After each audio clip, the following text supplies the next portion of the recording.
If your savings account is not paying you at least 3.5% or higher, then you're leaving free money on the table. Today, I will be talking about 4 different high yield savings accounts that you should consider. Hey everyone, this is Andy from Twin Finances, a channel where we talk about everything from personal finance to credit cards. At the end of this video, I will also talk about which high yield savings accounts that I personally use. We will go through the pros and cons of each account so you can figure out which account makes the most sense for you. Before talking about each specific account, we need to talk about all the factors that you should consider when deciding which high yield savings account to open. Number 1 is APY, or basically how much interest that the high yield savings account will be paying you. Right now, at the time of this recording, the average interest rate is anywhere from 3.5% to 4%. This is probably one of the most important factors to consider since this will directly affect how much interest your money makes. The second most important factor to consider is fees or minimum balances. Some accounts will have fees for just having the money in their specific account, or sometimes they will require a minimum balance. Number 3 is the app experience, or how easy it is to use their website or mobile app. These are the most important factors that you should consider when deciding which account makes the most sense for you. To get started, the first account I will be talking about is the SoFi High Yield Savings Account. Currently, their high yield savings account is paying a 3.8% interest rate as long as you set up direct deposit or you deposit $5,000 every 30 days. If you don't meet either criteria, then you can still open an account, but your APY will only be 1%. And currently, they're offering a promo where you can get an interest rate of 4.5% if you sign up for SoFi Plus, which is an optional premium subscription that they offer for $10 extra a month. Another great benefit of this account is that it has no monthly fees or minimum balances. The SoFi mobile app and website are modern and super easy to use.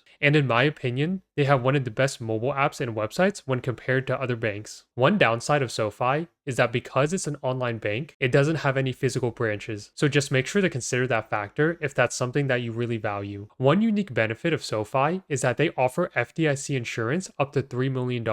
And they are able to do this by automating the process of opening multiple bank accounts, but still allowing you to access all of the different accounts in one place. The second high yield savings account to consider is Ally Bank. Their current APY on their savings account is 3.4%. Their account has no monthly fees, and there are also no account minimums. One unique feature that Ally offers is their buckets feature. This feature allows you to easily organize your money within your savings account. For example, if you wanted to start saving for a down payment for a house and also start saving for a new car, the buckets feature would allow you to easily do this by having 2 separate buckets, one for the down payment and one for the car payment, and allow you to easily visualize how much you have saved for each goal. Another great benefit is that Ally is well known for having really good customer service. So if you ever need help with anything, you can just call their customer support line and know that they will be super helpful and take care of any issues that you have. Also, their mobile app and website are really easy to use. Just like SoFi, Ally is an online only bank, so they also don't have any physical branches. Just like most other banks, Ally Bank is also FDIC insured up to $250,000. The third high yield savings account to consider is from Capital One. Their current interest rate for their savings account is 3.4%. Their account has no fees or minimum balances, and it's also FDIC insured up to $250,000. One nice thing about Capital One is that they do have physical branches if that's something you prefer. However, you should check their website to make sure there are physical branches near you if that's something you plan on using a lot, since they don't have physical branches in all major cities. One nice benefit of the Capital One account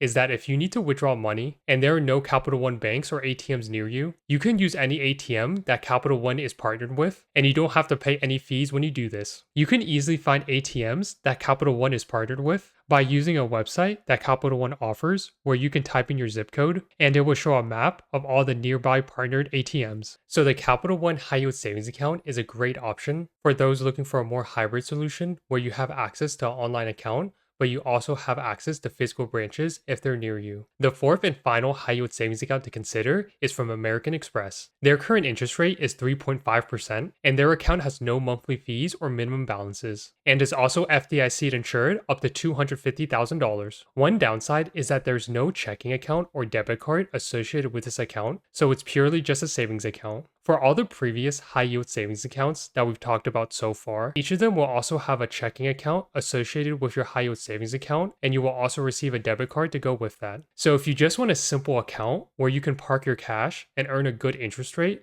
then the Amex high yield savings account can be a great choice. Now I will talk about the different high yield savings accounts that I personally use. I personally use both SoFi and Capital One. Capital One was my first high yield savings account, and the main reason was because I already had a Capital One credit card, so I could easily link everything together. I recently opened a SoFi high yield savings account because it offered a slightly better interest rate than Capital One, and also I wanted to have my money in different places so that it wasn't all in one account. And those are the top 4 high yield savings accounts that you should consider. If you found this video helpful, please consider liking the video, and also leave a comment if you're planning on switching to a different bank for their high yield savings account.